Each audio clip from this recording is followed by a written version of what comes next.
کشتی اسپنسر رین، ویروس‌های از کنترل خارج شده ی آمبرلا و البته زامبی‌ها و هیولاهایی که دست بردار نیستن. تو بازی رزیدنت ایول دد ایم، بروس مکگیورن و فانگلینگ قرار وارد این کابوس وحشتناک بشن. سلام، اینجا بازی پلاته و امروز با شماییم با اولین ویدیوی سال 1404، یعنی داستان بازی رزیدنت ایول دد ایم. سال نو رو به شما همراه‌های همیشگی بازی پلات تبریک میگیم. امیدواریم در این سال جدید بهترین اتفاقا براتون رقم بخوره.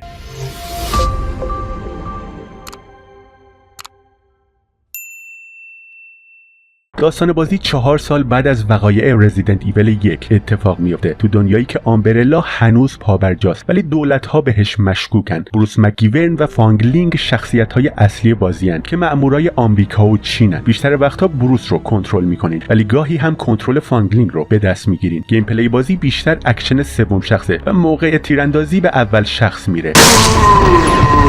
در تاریخ 18 سپتامبر 2002 یه آزمایشگاه آمبرلا تو پاریس غارت میشه و کلی ویروس تی ازش میدوزن. 2 روز بعد کشتی لوکس اسپنسر رین که متعلق به آمبرلا بوده توسط همون گروه تروریستی روبوده و آلوده میشه. فرداش دولت آمریکا بروس مکگیورن که عضو گروه ضد آمبرلاس رو برای تحقیق میفرسته. بروس به کشتی اعزام میشه ولی اونجا یه نفر به اسم مورفیس روش اسلحه میکشه، اما قبل از اینکه بتونه بکشتش یه زن ناشناس نارنجک میندازه و بروس در این بین فرار میکنه. All the playtime we have for today. You die. Now.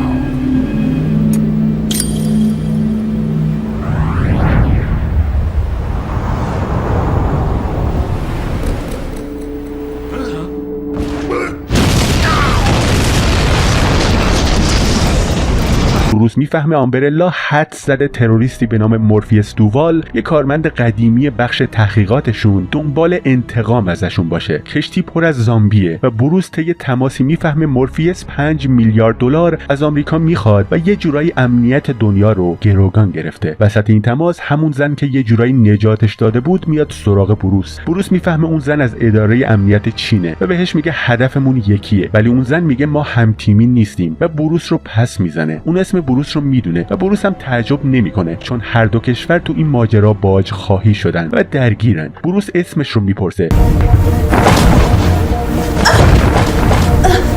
What's your name? Falling. That's my name.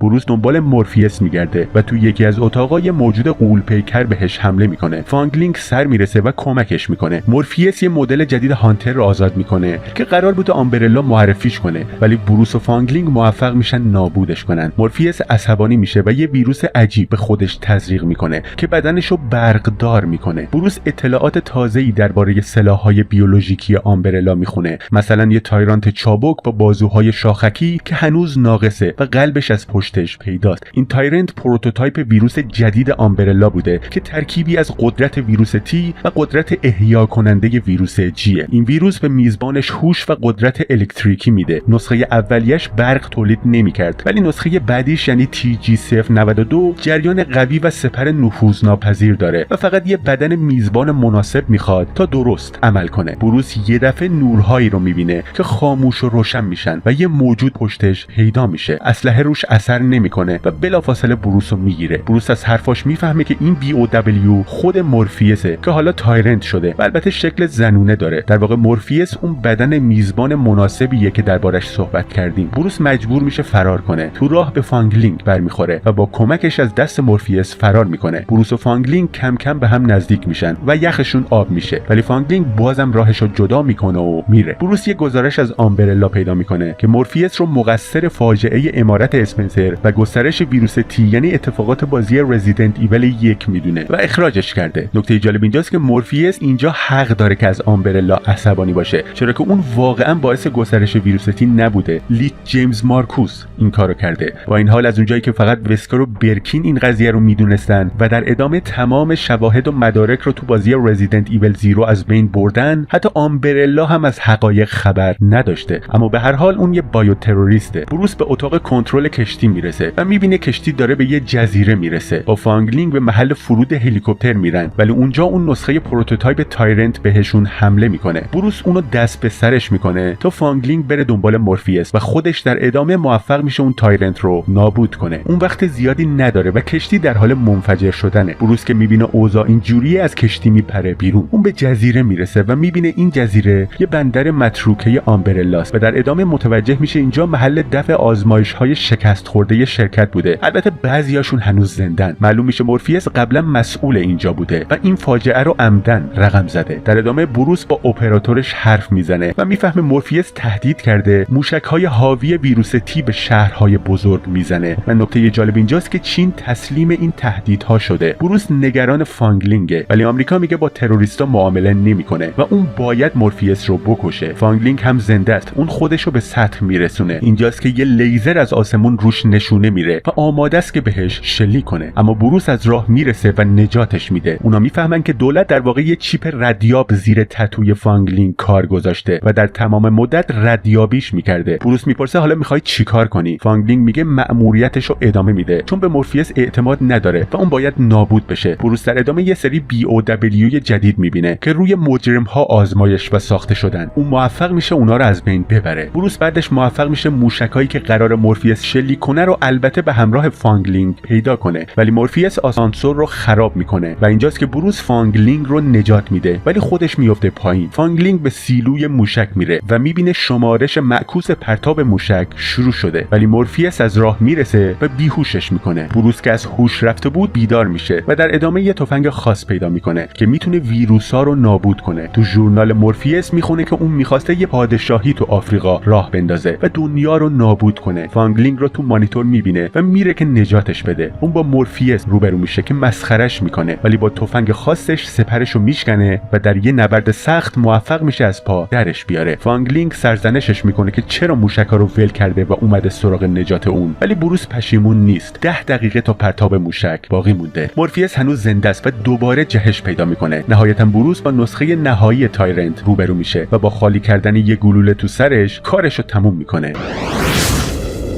Sorry, but my dance card is full.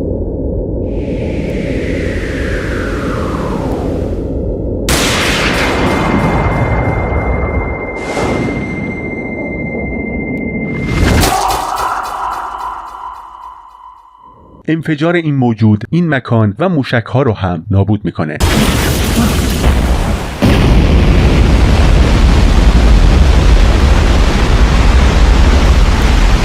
در انتهای بازی بروس و فانگلینگ با کپسول نجات فرار میکنن و برای درخواست کمک منور شلیک میکنن. بروس به فانگلینگ میگه باهاش به آمریکا بیاد چون حالا دیگه چین فکر میکنه که اون مرده. فانگلینگ اولش میخواد برگرده، ولی بعد بروس رو بغل میکنه و میبوسه. نیروهای نجات هم از راه میرسن. اینم از داستان بازی Resident Evil Dead Aim. 29 سپتامبر 1998.